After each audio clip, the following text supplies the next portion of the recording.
పేకాట అనేటువంటిది ఒక వ్యసనం, మామూలు వ్యసనం కాదు, ఆస్తులు హరించుకుపోయేటటువంటి వ్యసనం. ఆరంభం సులభం, ఆ పైన అందులో కూరుకుపోవటం, దాంతో నాశనమైనటువంటి కుటుంబాలు ఎన్నో. గతంలో ఆంధ్రప్రదేశ్కి అదొక పెద్ద శాపం. దాన్ని నిషేధించడం అన్నటువంటిది గత 10 ఏళ్ల నుండి జరుగుతోంది. 2014లో అటు పక్కన తెలంగాణ ప్రభుత్వం రద్దు చేసింది, అలాగే ఇక్కడ చంద్రబాబు ప్రభుత్వం కూడా రద్దు చేసింది. ఇద్దరు కూడా రద్దు చేశారు.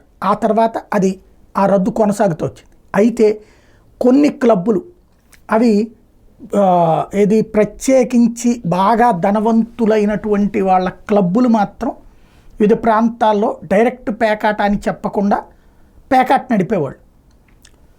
అప్పుడప్పుడు పోలీసులు రైడ్ చేయడం, కొంతమందిని అరెస్ట్ చేయడం, ఆ తర్వాత ఇది 3 ముక్కలు 5 ముక్కలు 7 ముక్కలు అనే చర్చ ఇలా నడిచేది, ఆగిపోయేది. అయితే జగన్ వచ్చాక అటు పక్కన కేసీఆర్ ఇద్దరు కూడా చాలా స్ట్రిక్ట్గా ఉన్నారు. పేకాట విషయంలో పూర్తి నిషేధం, ఈవెన్ ఆన్లైన్ పేకాటను కూడా బ్యాన్ చేసి దాని మీద కూడా కేసులు అన్నారు. అయితే ఇప్పుడు ఆల్రెడీ కొన్ని క్లబ్బులలో పేకాట ఆరంభమైంది అన్న ప్రచారం నడుస్తోంది. అది ఎంతవరకు వాస్తవమో తెలియదు, ప్రచారం మాత్రమే నడుస్తోంది. అయితే అనధికారికమే, ప్రభుత్వం అయితే పేకాటని ఓకే చేయలేదు, అది పక్క చట్ట ప్రకారం అయితే ఎక్కడా ఓకే చేయలేదు. కానీ అధికార పార్టీతో పరిచయాలు ఉన్నాయి అన్నటువంటి పేరుతో కొంతమంది పేకాట ఆరంభించేశారు అన్నటువంటి చర్చ నడుస్తోంది.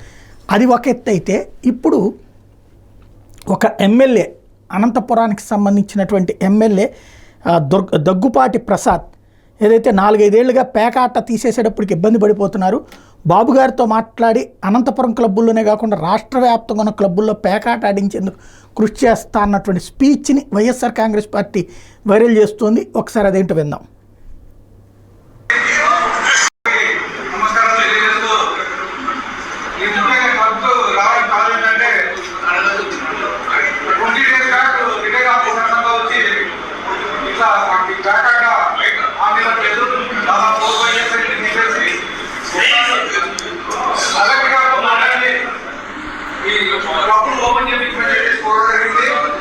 దాంట్లో భాగంగా కలెక్టర్ గారితో మాట్లాడడం జరిగింది. అది నాట్ ఓన్లీ అనంతపూర్, చాలా స్టేట్లో మొత్తం ప్రజలు చేశారు. సీఎం గారు దృష్టికి తీసుకెళ్ళి దీన్ని సాల్వ్ చేస్తామని చెప్పేసి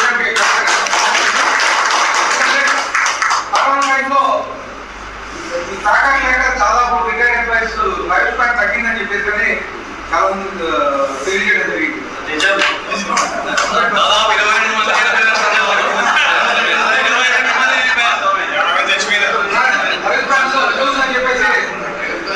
అదే విషయం కలెక్టర్ గారు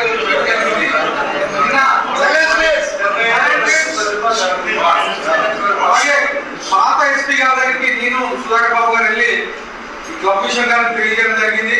ఆన్లైన్ సేవ్ ఇలాగే అనంతపూర్ క్లబ్ ఒకటే కాదు, మొత్తాన్ని క్లబ్లోనూ ప్యాకెట్ చేశారు. దానికి అనంతపూర్ క్లబ్బే కాదనేది కానీ బయట వినిపించింది బాగా. ఎందుకంటే ఇక్కడ బాగా దాన్ని ఎక్స్ట్రీమ్ లిమిట్స్ తీసుకెళ్ళి అది రిటైర్మెంట్ ఆఫీసర్స్ కాకుండా మొత్తం అందరూ క్లబ్ పెట్టేసి దాన్ని ఒక ప్యాకెట్ క్లబ్ క్లబ్ అంటే ప్యాకెట్ ఏం చేసేసారు అదే ఆఫీసర్ చెప్పిన విషయాలు అన్నమాట. అక్కడ వాస్తవం సార్, వాస్తవం. అదే దానిలో భాగంగానే ఇక్కడ క్లబ్ లో నేను కోరుకునేది ఏంటంటే అంతా రిటైర్డ్ ఎంప్లాయీస్ ఆఫీసర్స్ కాబట్టి ఎలక్షన్స్ లేకోకుండా ఎందుకంటే క్లబ్కి అందరికి సంబంధించింది, అంతా ఇక్కడ ఉండే వాళ్ళంతా పెద్దవాళ్ళు, రిటైర్డ్ ఆఫీసర్స్, అలాగే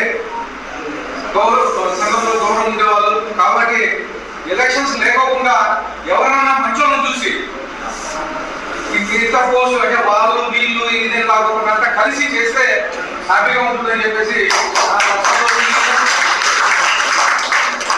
అలాగే ఎలక్షన్స్ పారదర్శకంగా జరగట్లేదని చెప్పేసి తెలియజేయడం జరిగింది. ఒకవేళ లేదు ఎలక్షన్సే కావాలి అనుకుంటే ఈ ఎలక్షన్ నోటిఫికేషన్ ట్రాన్స్ఫర్ చేసి ఇంకొక 1 month ఒకసారి జగన్ బాడీ మీటింగ్ పెట్టుకొని అందరి సభ్యులు ఆమోదపూర్వకంగా ఎలక్షన్ డేట్ ఫిక్స్ చేసి. ఇది విషయం ఏంటయ్యా అంటే చాలా వరకు క్లబ్బులు ఏంటంటే డబ్బులు తలా ఓ 10,000 25,000 50,000 1,00,000 వేసుకుని కొంతమంది కలిసి క్లబ్ పెడుతుంటారు. ఇది ధనవంతులైనటువంటి వాళ్ళు.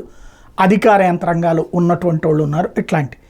అలాంటి వాటికి అనుమతి ఇచ్చేవాళ్ళు. అయితే వాళ్ళు వాళ్ళ ఫ్రెండ్స్ని తెచ్చుకోవడానికి అవకాశం. అలా ఫ్రెండ్స్ని తెచ్చుకునేటప్పటికి చివరికి ఇది రిక్రియేషన్ కోసం పేకాడుకోవడం అనేటటువంటి స్టేజ్ నుంచి బిజినెస్ పేకాట కిందకి మారిపోయి పేకాట క్లబ్బులుగా మారిపోయినటువంటి సందర్భంలో అవి ఇదివరకు నిషేధానికి గురైతే ఇప్పుడు ఆ పేకాట క్లబ్బులు తెస్తాను, కానీ మీరు అట్లా బయట నుంచి తెచ్చుకోవద్దు, మీరు ఆడుకుంటే సరదాగా ఆడుకోండి.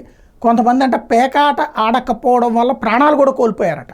అందుకని చెప్పి దానికి రాష్ట్ర వ్యాప్తంగా ఉన్న అన్ని క్లబ్లు తెరిచేలా పర్మిషన్ తెస్తానంటున్నారు ఆయన. మరి ఇది నిజమైతే కనుక రాష్ట్ర ప్రజలు దీన్ని హర్షిస్తారా? చూడాలి.